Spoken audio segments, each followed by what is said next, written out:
សួស្តីអ្នកនរគ្នាបាទថ្ងៃនេះដែរខ្ញុំបានលក់ពីង0មួយបាទមកបរៀនពីរបៀបធ្វើ farm តំបងយ៉ាក់ដែល farm នេះយើងអាចយកទៅធ្វើនៅក្នុងលេងនៅក្នុង server បានលេង server master លេងអីហ្នឹងយើងអាចធ្វើ farm តំបងយ៉ាក់ទៅយើងអាចលក់យកលុយបានអញ្ចឹងអ្នកនរគ្នាកុំភ្លេចចុច subscribe ឲ្យខ្ញុំអ្នកមួយផងដើម្បីជាកម្លាំងចិត្តក្នុងការធ្វើវីដេអូអញ្ចឹងយើងចូលទៅដល់ការធ្វើ farm ទាំងអស់គ្នាអញ្ចឹងអូខេអញ្ចឹងយើងចូលទៅមើល item របស់យើងដែលត្រូវមាន item យើងមានប៉ុណ្ណឹងអញ្ចឹងយើងធ្វើការវាយ help នេះយក item នឹងតែម្ដងទៅហើយយើងធ្វើការដាក់តម្រៀបអានេះទៅតម្រៀបឲ្យវែងទៅអ្នកគ្នាចង់ធ្វើធំប៉ុណ្ណាក៏បានដែរសម្រាប់ខ្ញុំធ្វើទូចទេយើងតម្រៀបអានេះមួយមកហើយយើងដាក់អានឹងពីមកវាស្រួលពេលយើងចាក់ទឹកទៅវាអត់នេះដាក់ច្រឡំមួយបាត់ហើយអញ្ចឹងយើងតម្រៀបវាទៅយើងដាក់អានេះឲ្យខិតមកមុខបន្តិចមកដើម្បីងាយស្រួលក្នុងការយើងសេរីដាក់ទឹកយើងដាក់រួចហើយយើងទុកប្រឡោះវាតែយើងធ្វើឲ្យផុតសិនអ្នកគ្នាអញ្ចឹងយើងជីកមកប៉ុណ្ណាយើងដាក់ទឹកទៅដាក់ទៅពីប្រឡោះនេះបានហើយតែយើងវាយដីថាទឹកនេះវាហូរដល់ណាយើងវាយអត់បែកអញ្ចឹងអូខេនេះវាយទៅទឹកវាអស់ត្រឹមនេះអ្នកគ្នាអញ្ចឹងខ្ញុំធ្វើការវាយមើលទៀតមកថាវាអស់ត្រឹមណាវាយទៅវាហូរខ្លាំងមកនេះយើងតម្រៀបបន្តិចដែរអ្នកគ្នាអូតម្រៀបហួសហើយអ្នកគ្នា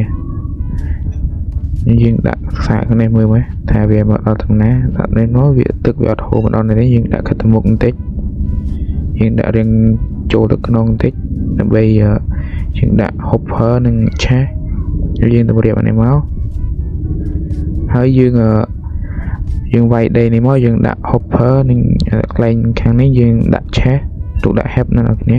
អញ្ចឹងយើងដាក់ help មួយមកយើងនេះមកអ្នកគ្នាត្រូវតែឡើងលើអានេះហើយអ្នកគ្នាចុចអង្គុយទើបដាក់ hopper ឲ្យបែរទៅរកឆេះនោះបានអញ្ចឹងយើងដាក់រួចហើយអញ្ចឹងយើងបិទអានឹងទៀតទៅហើយយើងដាក់សាក់នេះមើលបើកអត់កើតទេអញ្ចឹងយើងវាយអានឹងចោល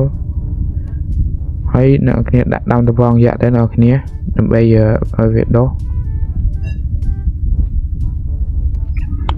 ក្រោយយើងដាក់រួចហើយអ្នកគ្នាត្រូវមានស្នេហ៍មួយសម្រាប់ធ្វើរបងអ្នកគ្នាតែ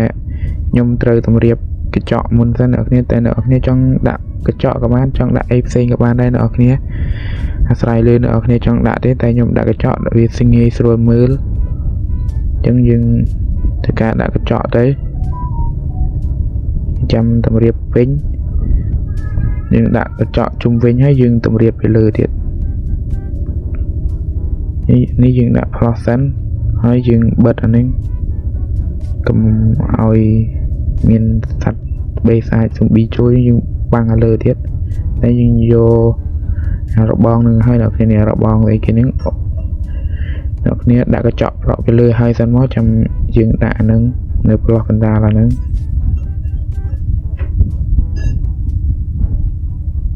យើងធ្វើការតម្រៀបទៅមក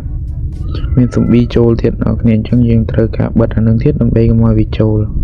ពេលស៊ុំប៊ីនឹងវារំខានយើងណាវារំខានស៊ុំប៊ីយើងបិទនឹងចោលទៅហើយយើងធ្វើការបិទឲ្យអស់ទៅអ្នកគ្នាអញ្ចឹងយើងធ្វើការចូលទៅដាក់នឹងស៊ុំប៊ីនេះវាអត់ចេញអ្នកគ្នាអូខេវាដើរចេញយើងដាក់អានេះដាក់ចំប្លោះកណ្ដាលពីរនឹងអ្នកគ្នានេះចំប្លោះកណ្ដាលហើយមួយទៀតយើងដាក់ចំកណ្ដាលទៀតហើយមកអញ្ចឹង farm របស់យើងរួចជាការស្រេចនៅពេលដែលតំបងយ៉ាក់នឹងវាពេលដុះវានឹងជ្រុះអូតូឲ្យអ្នកគ្នាអញ្ចឹងយើងមើលថាយើងបិទនេះគ្រប់អស់ហើយអញ្ចឹងយើងវាយស៊ុំប៊ីចេញស៊ុំប៊ីនឹងវាអត់ដើរចេញអ្នកគ្នាអញ្ចឹងយើងធ្វើការបិទចោលទៅកុំឲ្យស៊ុំប៊ីចូលអញ្ចឹង farm របស់យើងរួចជាការស្រេចអញ្ចឹងអ្នកគ្នាកុំភ្លេចចុច subscribe ខ្ញុំផងអញ្ចឹងវីដេអូមានប៉ុណ្ណឹងបាយអរគុណ